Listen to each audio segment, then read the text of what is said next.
दोस्तों, महाकुंभ के मेले में माला बेचने वाली लड़की निकली चुड़ैल। इस सच्चाई को जानेंगे इस कहानी के माध्यम से। दोस्तों, इस नीली आंखों वाली लड़की के बारे में न जाने लोग क्या क्या कहे जा रहे हैं।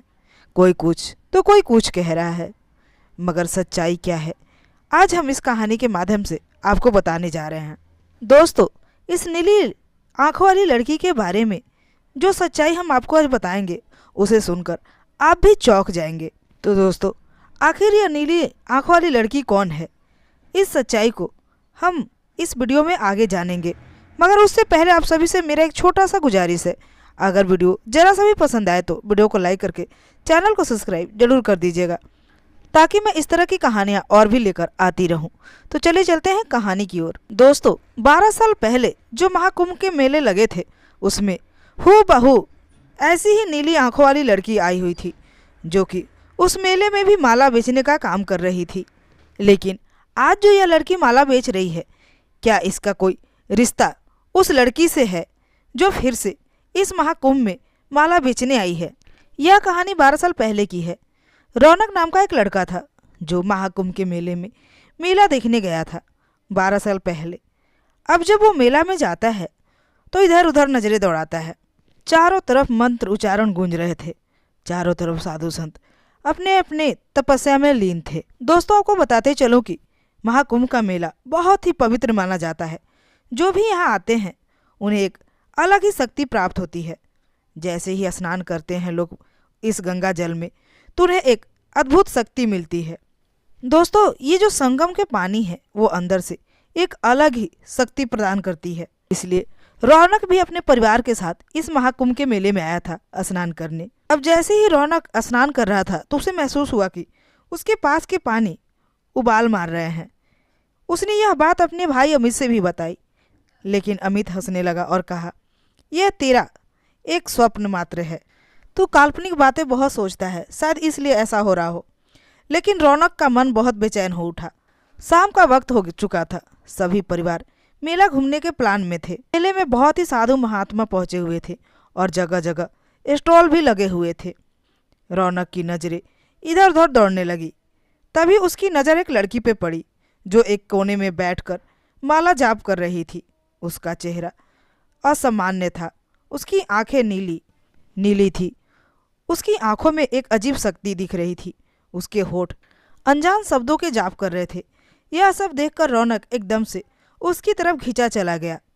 रौनक ने अमित से कहा, चलो ना अमित, देखते हैं वह लड़की क्या कर रही है। यह सुनने के बाद अमित कहने लगा, देखो, वह लड़की साधु संत है और वह अपने तपस्या में लीन है। तुम्हें दिख नहीं रहा है वह जाप कर रही है। हमें उसके जाप को भंग नहीं करना चाहिए, यह गलत बात है। लेकिन रौनक को यह बात कहाँ समझ में आने वाली थी। वह चुपचाप उस लड़की की तरफ चल पड़ा। अब जैसे ही उस लड़की के पास पहुंचा तो वह देखा कि वो लड़की अब भी जाप में ही लीन है। रौनक उस लड़की को 2-4 बार आवाज़ लगाई, मगर वो लड़की कोई जवाब नहीं दी। तो रौनक पास में पड़े एक लकड़ी को उठाकर उसके कान में डाल दिया। अब जैसे उसके कान में लकड़ी महसूस हुए तो उसकी आंखें खुल गई। वह लड़की रौनक को एकटक देखने लगी। रौनक को लगा कि शायद वह गुस्सा करेगी, मगर ऐसा कुछ नहीं हुआ। वह लड़की मुस्कुराते हुए रौनक को देखने लगी और उस लड़की ने कहा, तू आ गया, मुझे तेरा ही तो इंतजार था। यह बात सुनकर रौनक थोड़ा घबरा गया और उसने पूछा, क्या आप मुझे जानती हो?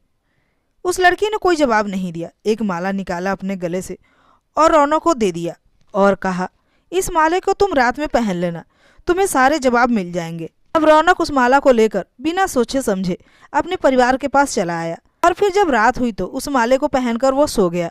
अब जैसे ही रौनक उस माले को पहनकर सोया तो उसे खौफनाक सपने आने लगे। अजीब अजीब मंजर दिखाई देने लगे। उसने देखा कि वह अंधेरे जंगल में खड़ा है। उसके आसपास बड़े बड़े पेड़ लगे हुए हैं और उसमें आग लगी हुई है और उस आग से पूरा आसमान लाल हो चुका है। तभी उस जंगल में गहरी सी आवाज़ गूंजने लगी, जैसे कोई उसका नाम पुकार रहा हो। वह आवाज़ धीरे धीरे उसके करीब आ रही थी और एक काले साये के रूप में उसके सामने कोई आकर खड़ा हो गया, जिसकी आंखें लाल थी। उसने अपने पतली उंगली से रौनक की तरफ इशारा किया और बोला, तू मुझे लेने आया था ना, अब मैं तेरे साथ चलने को तैयार हूँ। इतना कहकर वह साया रौनक के अंदर समा गया। रौनक चिल्लाते हुए जगा।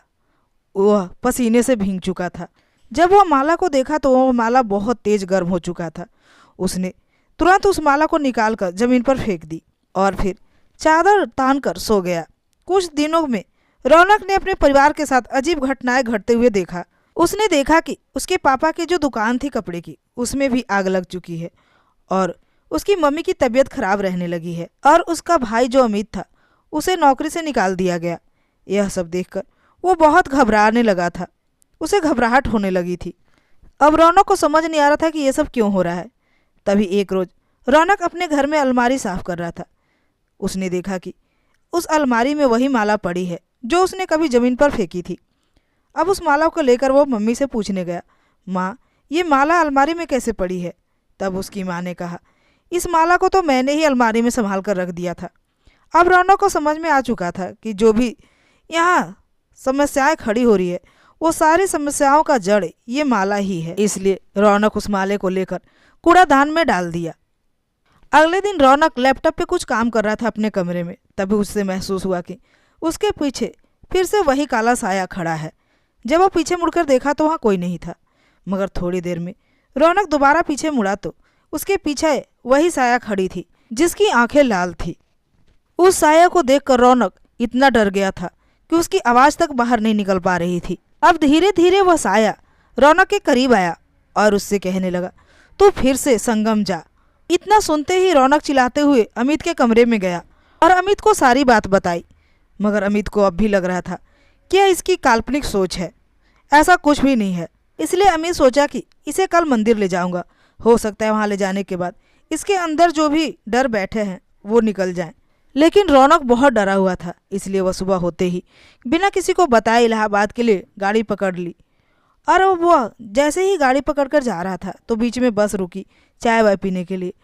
रौनक भी चाय पी और चाय पीने के बाद वह पैसा देने के लिए अपना बैग खोलने लगा, क्योंकि उस बैग में ही वह अपना पर्स रखा था।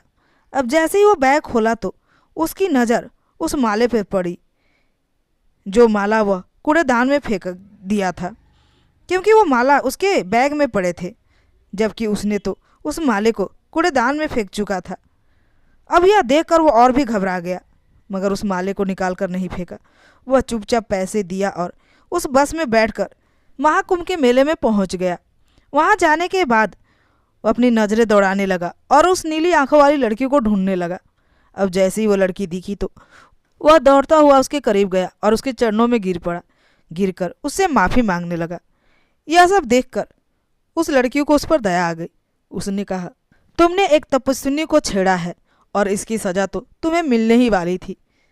यह सुनकर रौनक डर गया और वह गिड़गिड़ाकर माफ़ी मांगने लगा। अब रौनक को अपनी गलती का एहसास हो चुका था।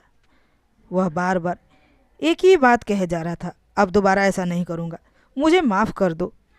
यह सुनकर वह लड़की कहने लगी, तुम्हें इस तरह किसी को भी छेड़ना नहीं चाहिए, इसलिए आज के बाद तुम इस बात का ख्याल रखोगे, मैं उम्मीद करती हूँ। इतना कहकर वह लड़की उस रौनक के हाथ से माला लेकर अपने गले में डाल लेती है। अब जैसे ही वह माला अपने गले में डालती है तो वह साया उस लड़की के करीब चला जाता है और फिर धीरे धीरे उसके अंदर समा जाता है। अब रौनक को समझ में आ गया था कि जो कुछ भी हो रहा था ये उसकी गलती का पश्चाताप था, इसलिए वह माफ़ी मांगकर वहाँ से चुपचाप अपने घर चला आता है। अब इस घटना के बाद रौनक के घर में फिर पहले जैसा सब कुछ सामान्य हो जाता है। तो दोस्तों, ये थी आज की कहानी। कहानी पसंद आई हो तो वीडियो को लाइक करके चैनल को सब्सक्राइब जरूर कर दीजिएगा। तो आज के लिए इतना ही, मिलते हो अगले वीडियो में, तब तक के लिए नमस्कार।